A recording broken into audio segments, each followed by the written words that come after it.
Hello, Dr. Vicki Peterson here. I want to talk to you today about a really interesting study that revealed why, despite your best efforts of taking vitamin D3, you might still have low levels. And so what we've learned with this past year of 2020, we're in 2021 now, but certainly there's been a lot of attention on viruses and how to thwart them as best as possible and how to increase our immunity so we're more robust and we can defend ourselves better. And literally around the world, study after study after study has validated how vitamin D is so protective against viruses. So it is without question one of the most important things you can do is assure that you have strong vitamin D3 levels in your blood. So in the U.S., typically we measure vitamin D3, it's hydroxy vitamin D, by nanograms per milliliter. In other parts of the world, if you were to read studies, sometimes they measure it a little differently. So the numbers I'm about to give you would be different for that. But with the nanogram per milliliter, which is what's very typically done in the U.S., under 30, if your number's under 30, you are deficient. Even 30 to 50 is considered insufficient. And if you want a robust immune system, you want optimal, which is considered 51 to 70. And that's really what we've said at the office for a long time here at Root Cause is we like it in that, over 50 to 70 range. Now, if somebody has heart disease or cancer, then they like it above that, 71 to 100. Some people say that, well, actually most research says that over 100 is considered getting into the danger zone and getting into a toxic zone.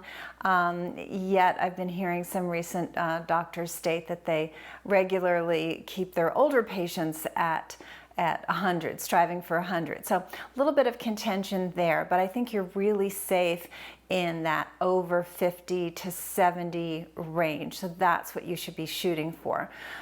Sometimes, and vitamin D tests, if you were to call a local laboratory and just get your vitamin D3 level, it's not terribly expensive, and you can look online and just get your best deal, but it is very worthwhile to see what your body is creating, because what your blood will show is the bioavailable, meaning your vitamin D is available to be utilized to defend you against infection. And of course it does a lot of other things as well, but that's our focus today. So getting back to this study, what it showed was that when somebody's diet is high in high fructose corn syrup, which is abundant in the classic sad standard American diet, what the high fructose corn syrup does is it inactivates your vitamin D.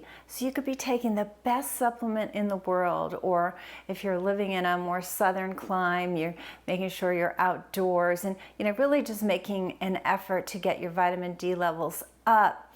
If your diet is high in high fructose corn syrup, and that was the study was particularly the high fructose corn syrup, but then I've heard other doctors comment on the fact that it's likely other sugars as well, actually inactivates your D. So you're taking good D, but if you're inactivating it, of course, you're not getting any benefit from it.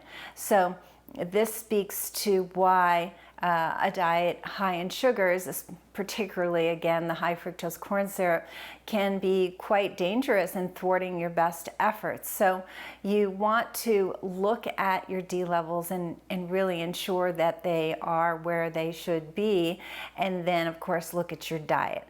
Now, would it be surprising to find out that sugars of all sorts, now we're not talking about fructose in fruit, that's very different. A lot of times people go, well, sure, fruit has fructose in it, so that must make it bad. No, that's not what we're talking about.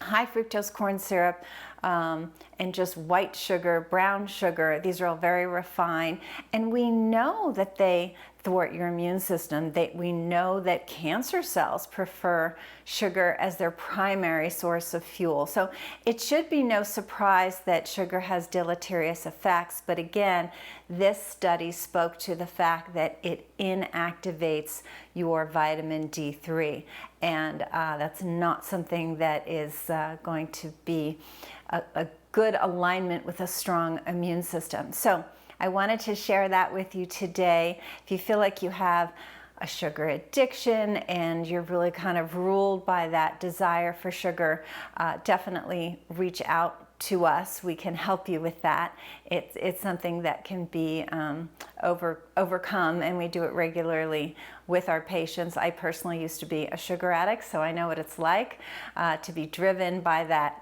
have to eat this thing, but it can be handled. It's not literally something that you're stuck with as a craving. So I want you to know that. I want you to know the importance of not consuming these sugars, and also the importance of really measuring your D3. And also, if you need help with that, reach out to us and we can help direct you.